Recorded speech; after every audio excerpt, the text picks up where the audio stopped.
Welcome to a new video. Primary TET 2022 উত্তীর্ণদের অনেকেই আপনারা জানেন অনেক দিন ধরেই বিভিন্ন আন্দোলন করে চলেছেন তাদের যে নোটিফিকেশন বা ইন্টারভিউ নোটিশের দাবিতে। এটা অলরেডি আগেই সংঘটিত হয়েছে অনেকবার, এবং সেক্ষেত্রে তাদের দাবি ছিল 50,000+ শূন্যপদে নোটিশের যে ব্যাপার। তো একটি খবর সোশ্যাল মিডিয়াতে ভাইরাল হচ্ছে। সেক্ষেত্রে পুলিশদের পক্ষ থেকে টেট 2022 প্রার্থীদের বারণ করা হচ্ছে আন্দোলন না করতে। সেটা এক্স্যাক্টলি ব্যাপারটা কি আমরা এই ভিডিওর মাধ্যমে আপনার সাথে শেয়ার করব। তো দেখতে থাকুন। তো অবশ্যই আপনারা স্ক্রিনে দেখতে পাচ্ছেন একটা ইমেলটা পাঠানো হয়েছে 2022 টেট পাস ডিএলএড ঐক্যমঞ্চ, এবং সেক্ষেত্রে কিছু নাম লেখা আছে।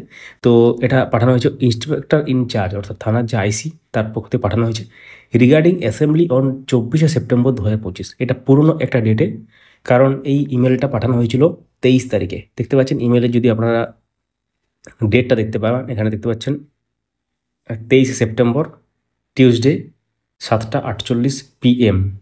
তো এই ইমেলটি পাঠানো হয়েছে, এবং সেক্ষেত্রে যে ব্যাপারটি বলা হয়েছে এখানে, যে ওয়েদার কন্ডিশন এবং প্রচুর বৃষ্টি, সেই জন্য কিন্তু যেটা ওয়েদার ফোরকাস্ট আছে, এবং যেটা সেই জন্য এই ধরনের যে অ্যাসেম্বলি সেটা করতে বারণ করা হচ্ছে actually.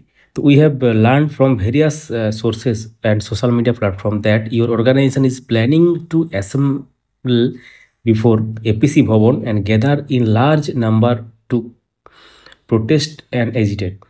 Given the waterlogging situation and reported একটা লেখা আছে, এবং সেক্ষেত্রে যে ফরকাস্ট আছে রেন ফরকাস্ট, এবং অর্থাৎ এক্ষেত্রে পর্ষদ অফিসে যে অভিযান বলুন বা বিভিন্ন, সেটা কিন্তু বারণ করা হচ্ছে ওয়েদার কন্ডিশনের জন্য এবং হেভি রেনফলের জন্য। অর্থাৎ অনুকূল আবহাওয়ার যেহেতু নেই, প্রতিকূল পরিস্থিতি হয়েছে আবহাওয়ার, সেই জন্য এটা কিন্তু বারণ করা হয়েছে। এখানে কিন্তু অন্য কিছু ব্যাপার লেখা নেই। সোশ্যাল মিডিয়াতে হয়তো ঠিকমতো অনেকে শেয়ার করছেন, আমরা ক্ল্যারিফাই করলাম ব্যাপারটাকে। তো এক্ষেত্রে অন্য কোনো কিছু ব্যাপার লেখা ছিল না, এটা আগের ইমেল। এবং এই মুহূর্তে এই ইমেলটি যেহেতু অনেক দিন হয়ে গেছে, এটা আগের, যেহেতু 23 তারিখের ইমেল, 24 তারিখে অ্যাসেম্বলি ছিল বা সেক্ষেত্রে একটা আন্দোলনের ব্যাপার ছিল, সেই কারণেই 23 তারিখে আইসি পক্ষ থেকে থানার জানানো হয়েছে যে ওয়েদার কন্ডিশন ভালো নয়, এবং সেক্ষেত্রে এই গ্যাদারিংয়ের যে ব্যাপারটা যেহেতু ছিল, এবং সেখানে তাদের বারণ করা হচ্ছে। তো তারা যেটা জানতে পেরেছে পুলিশের পক্ষ থেকে, ভেরিয়াস সোর্সেস এবং সোশ্যাল মিডিয়া প্ল্যাটফর্ম থেকে, এই যে অর্গানাইজেশনের পক্ষ থেকে যেটা আন্দোলন বা বিক্ষোভ করার কথা ছিল, সেই জন্য এটা আগের থেকে সাবধান করে দেওয়া হচ্ছে যে ওয়েদার কন্ডিশন ভালো নয় এবং হেভি রেনফল হয়েছে। আপনারা জানেন যে এপিসি ভবনের যে সেখানেও কিন্তু জল অনেকটাই দাঁড়িয়ে গিয়েছিল। তো এই হচ্ছে ব্যাপার।